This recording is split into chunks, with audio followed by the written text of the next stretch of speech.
I've got a business trip this weekend. So I'm counting on you to take care of the house and my mother, all right? What? Again?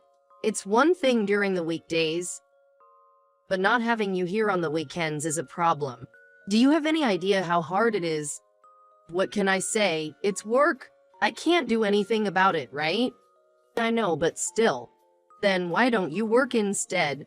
If you do that, I'll take care of everything at home. Can you earn as much as I do? That's impossible. See? Then please don't complain. I'm counting on you. This is a conversation between my husband John and I before our problems began. Looking back, it seems strange that he was always away on business trips, even on weekends. This is a story that happened because of my husband's selfish actions. My husband and I live with my mother-in-law, Mary. We started living together a few years ago. My mother-in-law has dementia. Her symptoms are still mild, but she is in a state that requires care. At first, I thought she was a bit forgetful, but it seems it got worse bit by bit over the years. She became a bit irritable, and when we went to the hospital, she was diagnosed with dementia. My father-in-law, who had a chronic illness, passed away amidst all this. After that, Mary never got over her loss and locked herself in her room. After discussing what to do about Mary with the relatives, it was decided that my husband, as the eldest son, would take care of her. When I decided to marry him, I was prepared for the day this responsibility would come. Before her dementia, Mary was very bright and energetic. She gave birth to my husband when she was young, so she is quite a bit younger than my own parents. She was strict with my husband since he was young, and he was a bit scared of her. But she always got along well with me. She was always kind to me, always on my side. I admired and loved her very much. When I had an argument with John, I would immediately report it to Mary, and she would scold my husband for me. Seeing my John's troubled face was always amusing. I believe Mary and I got along much better than most. However, as I mentioned earlier, since my father-in-law passed away, she has lost her energy and no longer scolds my husband like before. Or rather, she hardly talks at all. Taking advantage of this, my husband's attitude began to gradually change. As if taking revenge for the past, he became more and more arrogant. Looking back, even the discussion with the relatives may have been John's strategy. Initially, my sister-in-law and her husband, who lived near my parents-in-law, were supposed to take care of Mary, but John stopped them. I'm the eldest son, so I'll take care of her, he insisted without yielding. It seemed like John was scared of Mary, so I wondered why he insisted on taking care of her, given that we didn't live close to her. Of course, there may have been a sense of duty because he was the eldest son, but I didn't feel that way for some reason. Maybe this is what you call intuition. And as soon as we started living together, my premonition proved right. Taking advantage of Mary's condition, he said and did whatever he wanted. He started to speak his mind to Mary he had once feared. Seeing Mary unable to understand quickly due to dementia, my husband did not hesitate to complain. It got to the point where I had to stop him every time. And then that day came. After a 3-day business trip, my husband returned home. As usual, I went to take out the laundry from his bag and found unfamiliar underwear. I always buy his underwear, so it was strange to see something I didn't recognize. They were men's underwear, so there was no mistake they were his. But I wondered and decided to confront him. Hey, what happened to the underwear you took with you? Huh, what underwear? I've never seen this underwear before. Did you buy it yourself? Yeah, I bought it there because I needed it urgently. Why did you buy it? What happened to the underwear you took with you? There was a hole in it, so I threw it away. It was old, right? A hole? How? Those were pretty new. Oh, really? Maybe it wasn't made very well? I see. After seeing my husband's suspicious behavior, I felt doubtful, but I didn't press any further. For a moment, a thought crossed my mind, but I decided not to worry about it. I just hoped that nothing else would happen. However, a few days later, another incident occurred. My husband returned from another business trip. I went to greet him at the entrance. "Welcome back. You must be tired." "No." "Yeah." He was looking down and seemed out of spirits. "What's wrong? Are you not feeling well?" As I asked this, he replied, "No, it's not that. There's something important I need to tell you." He looked like he had made up his mind about something. Mary was already asleep. I sat down in the living room to listen to what my husband had to say. Then I was shocked by the words that came out of his mouth. "I want a divorce." I was at a loss for words at the sudden request. "Sorry to surprise you. Please, let's get divorced." "What? Why?" "To be honest, I've fallen in love with someone else. We've been having an affair for a while." "I'm sorry." That's when I realized that the situation with the underwear was exactly what I had suspected. "So you've been deceiving me all this time. I can't believe this. I understand you feel that way. There's more. It's hard to say, but she's pregnant." "What? Pregnant?" I couldn't help but exclaim in a loud voice. I never thought this would happen. I just found out about the pregnancy yesterday. It seems she's already 6 months pregnant. I still can't believe it myself, but there's no choice but to have the baby. I've decided to be the father of the child, so I'm asking for a divorce, please. Fine, I'll give you a divorce. I can't imagine being with you after hearing this. Sorry, and thank you. Make sure you tell your mother yourself." After that, John fell silent. "What?" With an awkward look, my husband said, "It's about my mother. I wanted to ask if you could take care of her." "What?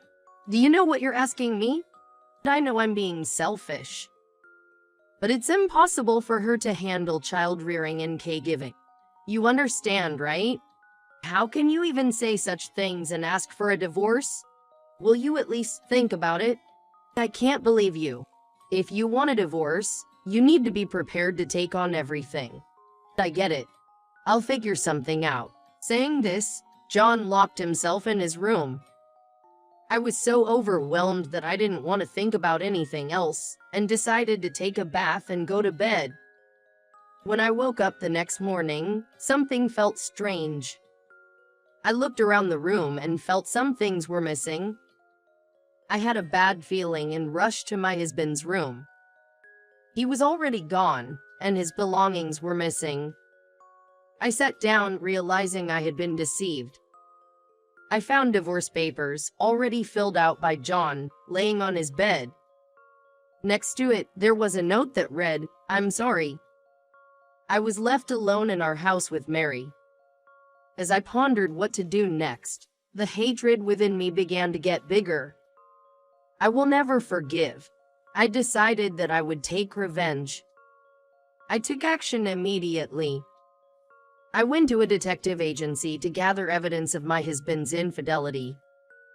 Since I had not yet submitted the divorce application, we were still legally married. He probably hadn't thought about that. I quickly found out where my husband was. As expected, he was at his lover's house. And just as quickly, I gathered evidence of the affair. The evidence was ready, collected in half the time I had requested for the investigation. First, I talked to Mary about this. Although I thought she wouldn't understand, I explained it to her slowly so that she could comprehend. She had a lifeless expression for so long, but as I explained, her expression changed. She responded clearly enough that I was convinced she was back to her former self. She knew the woman was a colleague of her son's company and decided to send the evidence of the affair to his company. "This completes the first act of revenge," Mary said with a smile. A few days later, my husband called me. "Yes, what is it?" I responded calmly. "You're crazy for collecting evidence of my affair and sending it to my company," he raged over the phone. "I never thought you would do something like this," he said. "You've got it all wrong. It wasn't me who sent it," I replied. "Then who did it? Who else has a motive to do such a thing?" "Just me. It was your abandoned mother. Don't think this is the end," I said and hung up.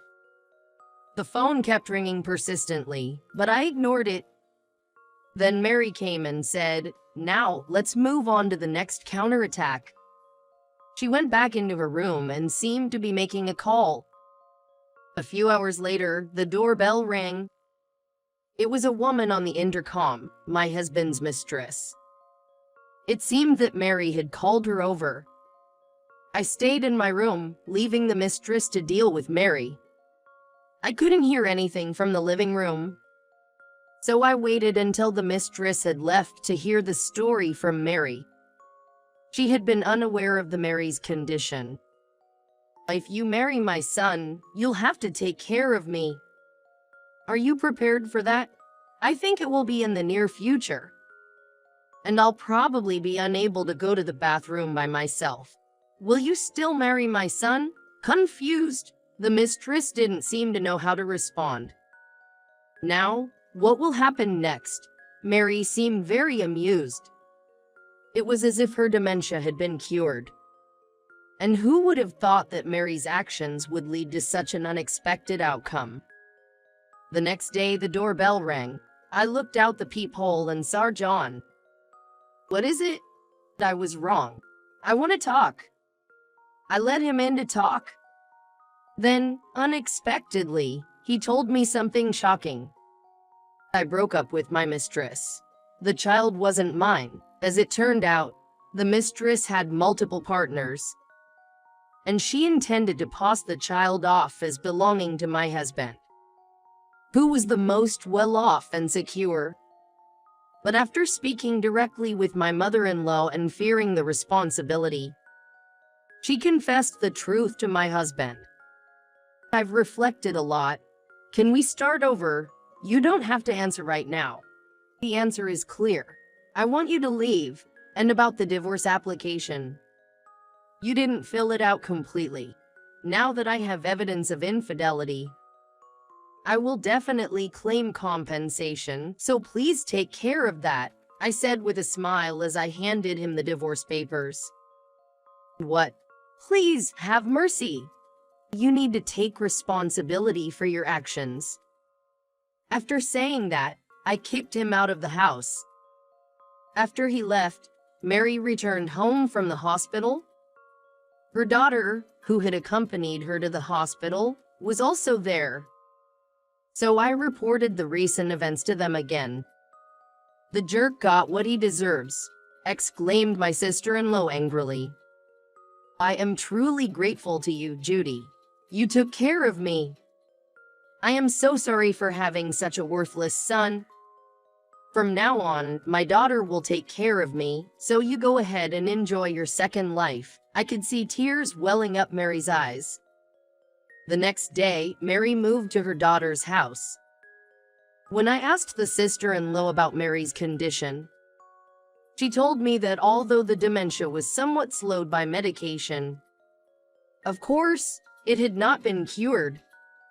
Later on, my divorce was finalized successfully, and I received a proper settlement for compensation. John's affair partner resigned from her job after Mary sent the evidence of the affair to the company. It seemed that she felt uncomfortable staying there. The husband submitted a transfer request by himself. Apparently, he ended up with a lower position and a significant reduction in income. As for me, Taking care of Mary has inspired me to want to help others in similar situations. I am currently studying for a caregiver's certification for my new dream. I am thankful to Mary for making me feel this way. I truly wish for her to live a long life by slowing down the progression of dementia as much as possible.